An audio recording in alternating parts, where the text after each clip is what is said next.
ช่วงนี้ผู้ที่เข้าประจำที่ที่เกินผ้านะครับแล้วก็มีตาบาดครับก็ประจำที่เลยนะครับ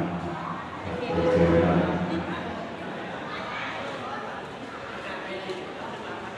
รับรางวัลเสร็จอย่างด้านนอก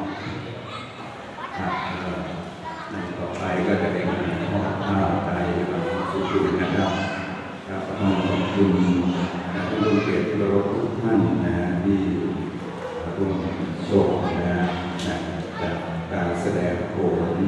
รามเกียรติตามความโดยนางสาวแสงเทียนสุภราและนางสาวผู้แทนสุภราครับการแสดงนั้นได้จบลงแล้วเรียบร้อยเป็นภาพที่น่ารักนะครับสวยงามอ่อนช้อย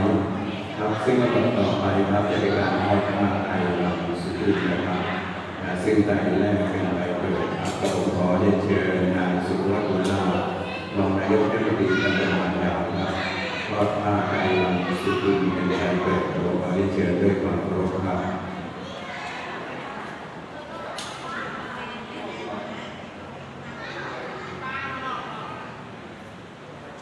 ขอการนิมนต์พระสมศักดิ์เป็นองค์ที่นำผ้าไทยลำสุขุมขอการนิมนต์ด้วยความเคารพครับ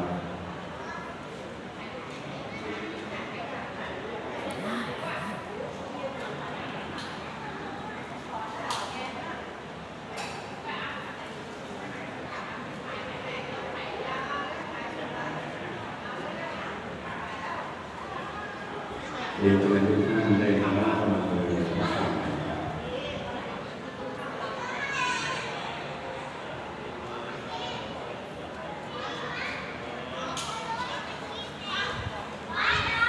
และภาพขอขอบคุณท่านนายสุวัฒน์บุญลาภรองนายกเทศมนตรีตำบลบางยาวเป็นสุขการที่เกียรตินายเจ้าผ้าทอดผ้าไทยเกิดครับต่อไปเป็นชุดที่สองครับผมขอเรียนเชิญนายวีระสุขศิลป์สมาชิกสภาเทศบาลเมืองกรุงท่านที่สองสมพลเจริญงามครับที่ปรึกษานายกเทศมนตรีเมืองกรุงครับผมขอเรียนเชิญทอดผ้าไทยลำสุขุมผมขอเรียนเชิญด้วยความเคารพครับ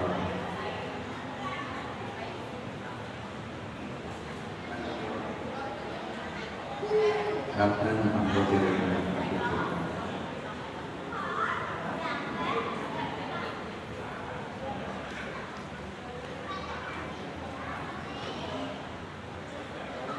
โอกาสที่ผมพระยอดพระไหนเป็นองค์พิจารณาพระไตรลักษณ์สุขุมโอกาสที่ผมโดยความเคารพครับ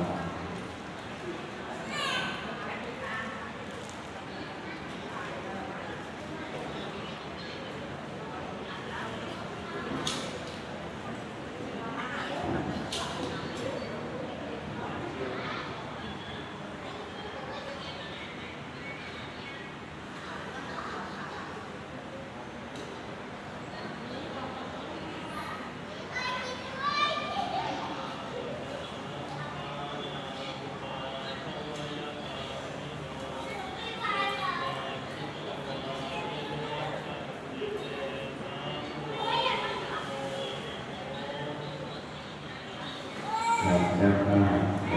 ขอบคุณครับคุณวีระสุขเกษตรและสมาชิกสภาเทศบาลเมืองกรุงสทอมรเจริญนามที่ปรึกษานายกเทศมนตรีตำบลเมืองกรุงครับต่อไปเป็นที่สามครับผมขอเรียนเชิญคุณธงชัยหลักจักรวงศ์ครับรองนายกเทศมนตรีเมืองกรุง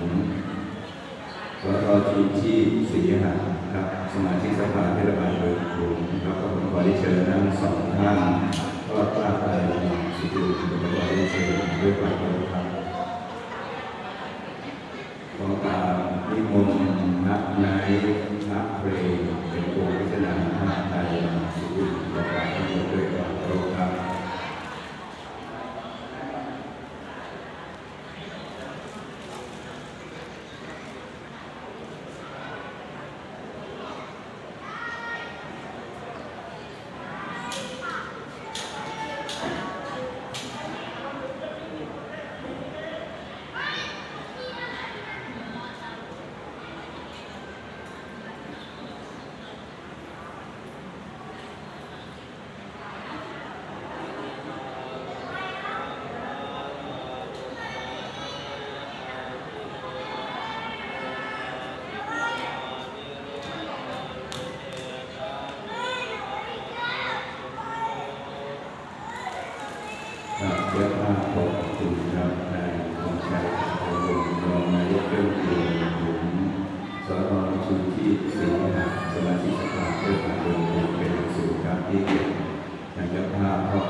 ที่เคารพครับกระผมจะอ่าน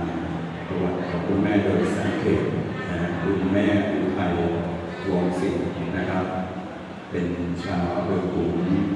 จังหวัดจันทบุรีนะครับได้แต่งงานกับคุณพ่อปาวิทย์วงศ์สิงห์มีบุตรธิดา5 คนครับคนที่1นายสุภัทรวงศ์สิงห์ท่านที่2นายวัฒนาวงศ์สิงห์เสียชีวิตท่านที่3คุณอานนท์วงศ์สิงห์เสียชีวิตท่านที่4คุณอเนกวงศ์สิงห์และคุณที่5คุณนัตการวงศ์สิงห์ครับและคุณแม่ได้จากไปด้วยอาการสงบนะครับที่บ้านเลขที่10/1ซอยนาราวิถีเทศบาล31อำเภอขุนกับเมื่อเวลา 20:30 นาทีของวันที่13 ตุลาคมและความรู้สึกเศร้าสะเทือนใจต่อการจากไปของคุณแม่นับเป็นการสูญเสียที่ยิ่งใหญ่ต่อครอบครัวและพวกเราทั้งหลายเป็นอย่างยิ่ง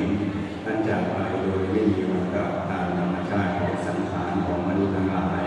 แต่ชื่อเสียงและบุคลิกอันโดดเด่นยังคงฝังลึกอยู่ในจิตใจของทุกคนที่ได้รู้จักท่านไปอีกชั่วกาลนานผลอันนี้สมมาตรดีงามและกุศลกรรมนานับประการที่ท่านได้สะสมไว้จะนำวิญญาณของท่านไปสู่สุคติภพและจะมีผลสะท้อนอันดีงามแก่ลูกหลานและญาติพี่น้องโดยทั่วกันรวมสิ้นอายุก็ได้100 ปีด้วยจิตน้อมรำลึกของพวกเราทั้งหลายและบุญกุศลที่บรรดาลูกหลานญาติพี่น้องและท่านผู้เกียรติได้อุทิศบำเพ็ญกุศลส่งไปให้จงเป็นพลังปัจจัยส่งให้ดวงวิญญาณของผู้ไหวชนจงไปสู่สัมปรายภพเบื้องหน้าและได้สู่ความเป็นด้วยประการใดเลยครับลำดับต่อไปกระผมขอเรียนเชิญนายบุรินทร์ธนอุดมนามรองนายกเทศมนตรีเมืองขุนเป็นประธานทอดผ้าไตรบางสกุลและเป็นประธานประกอบพิธีจุดไฟประชุมเพลิงกระผมขอกราบเรียนเชิญด้วยความเคารพครับ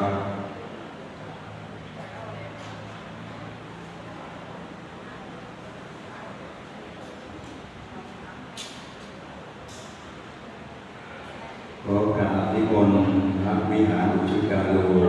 เป็นองค์พิจารณาผ้าไตรบางสกุลและเป็นประธานฝ่ายสงฆ์จุดไฟประชุมเพลิงเป็นลำดับต่อไปกระผมขอกราบนิมนต์ด้วยความเคารพครับ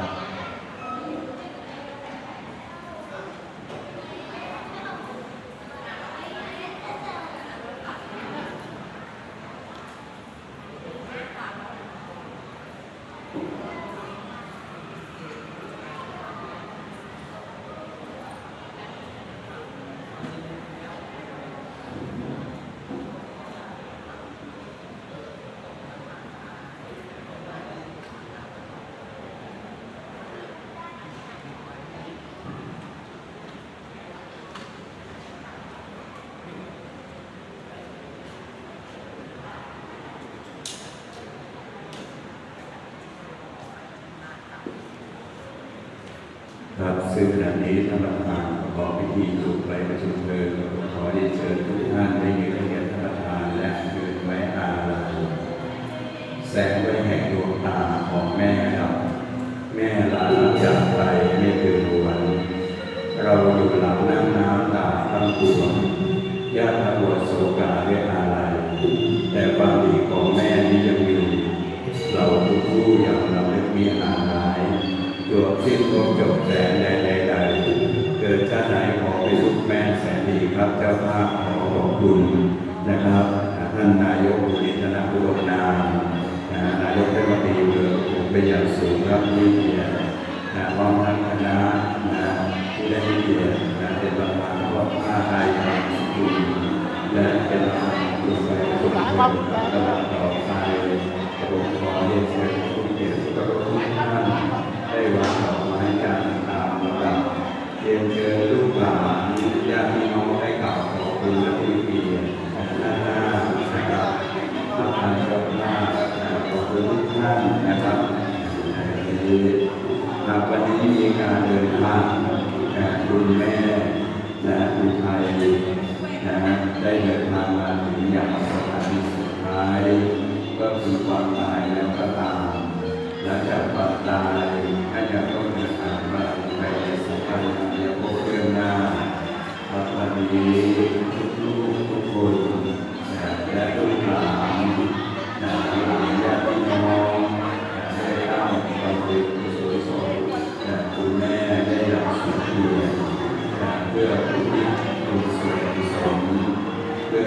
เป็นเสบียงบุญในการเดินทางไปในสังคมและพบเดินหน้าครับทางเจ้าภาพก็ขอขอบคุณสิ่งใดที่ทางเจ้าภาพไม่ว่าจะเป็นการต้อนรับก็มีหรือการทักทายก็ดีนะครับจะไม่พูดถึงประการใดในนามเจ้าภาพก็ต้องขอกราบอภัยเพราะงานอย่างนี้ไม่อยากให้เกิดขึ้นกับในครอบครัวใดนะครับเมื่อเกิดขึ้นแล้วก็เป็นหน้าที่ของลูกหลานญาติพี่น้องที่ได้ร่วมกันในการทำบำเพ็ญบุญส่วนกุศลนะครับในทุกๆคืน4 คืนที่ผ่านมาทางเจ้าภาพขอบคุณทุกท่านที่เดินทางมาร่วมฟังพระคุณเจ้าสวดพระอภิธรรมและนำโรงเรียนมาขอประสบครับก็เรียนเชิญครับเรียนเชิญทุกท่านได้วางดอกไม้จันทร์กันหลังจากนั้นที่ท่านได้วางดอกไม้จันทร์เสร็จเป็นที่เรียบร้อยแล้วนะครับก็จะได้นำบุญกุศลนะครับของคุณแม่อันนี้ก็เป็นนะครับก็เรียนเชิญในส่วนคุณแม่กันถือว่าซึ่งเป็นวันสุดท้ายก็ไปร่วมโยงหน้าสงกรานต์นะครับวันนี้ทุกท่านได้เดินทางมาร่วมแสดงความดีความไว้อาลัยแก่และมอบความรักให้กับคุณแม่ซึ่งเป็นบิดามารดาของลูกหลานก็ต้องขอบคุณทุกท่านนะครับ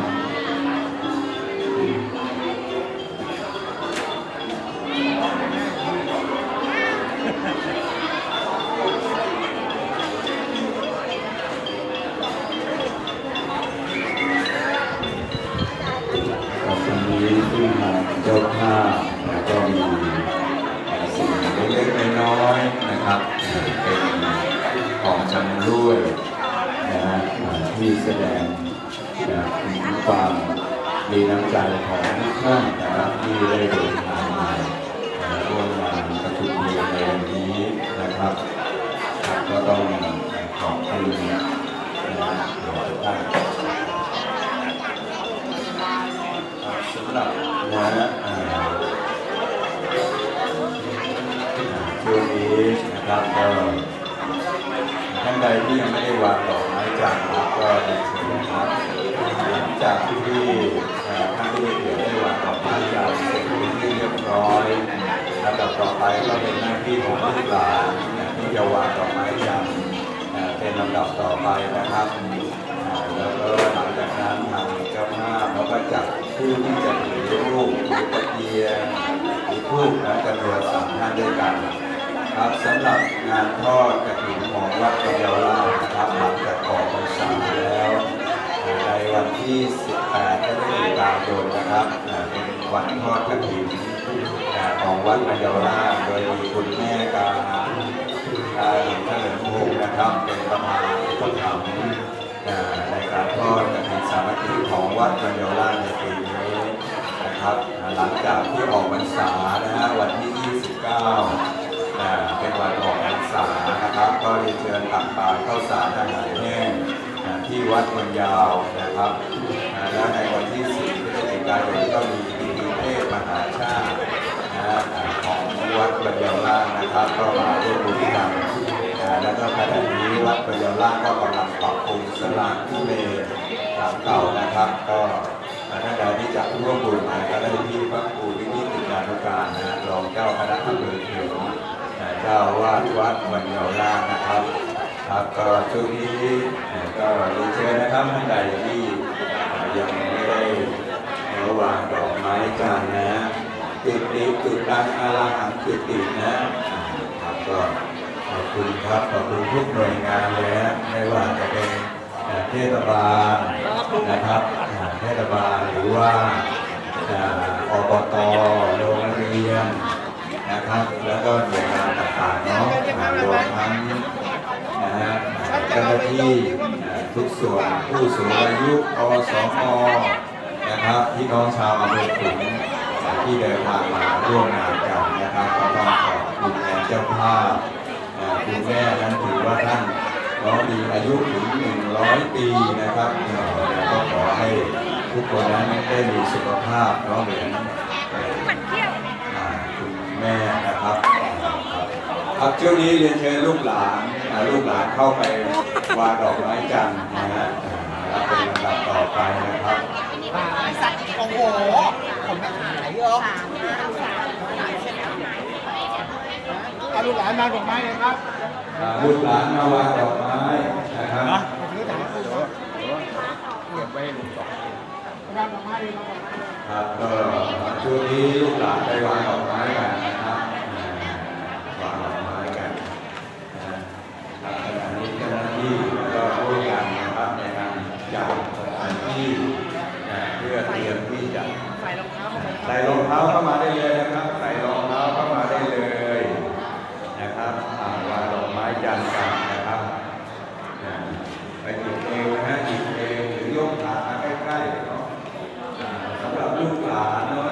เดี๋ยวช่วยกันถือขาลูกหลานนะครับ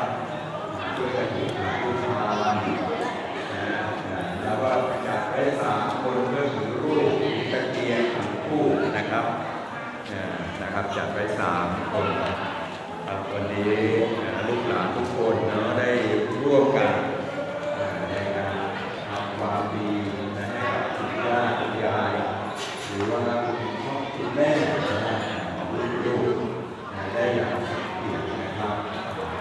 ขอให้ทุกท่านมีความสุขความเจริญนะครับที่ทำแล้วก็ใส่รองเท้ากับตีรอไปดีครับบ้านเลขที่ใหม่ของคุณแม่ยังไม่ได้วางดอกไม้เลยก็คือที่เลขขวาลูกนะครับก็คุณทุกท่านนะค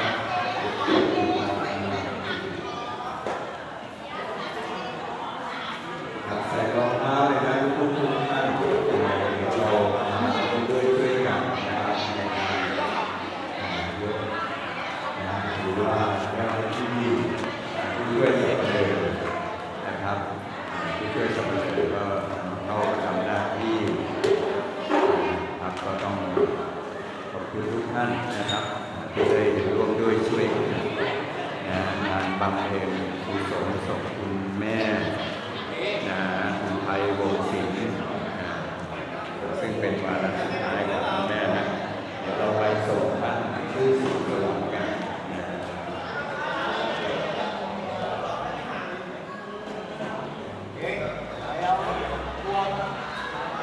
ใครที่ยังไม่ได้วางการรับเรียนเชิญนะครับ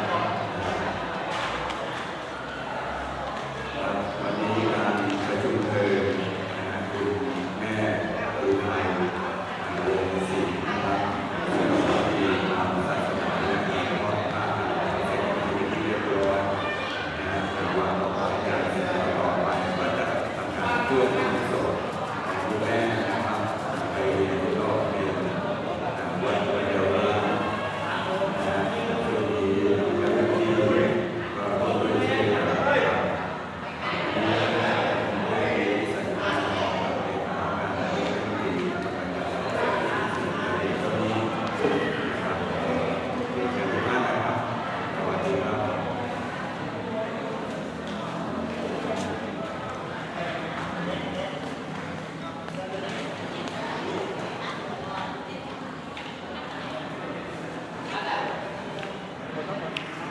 ขาครับ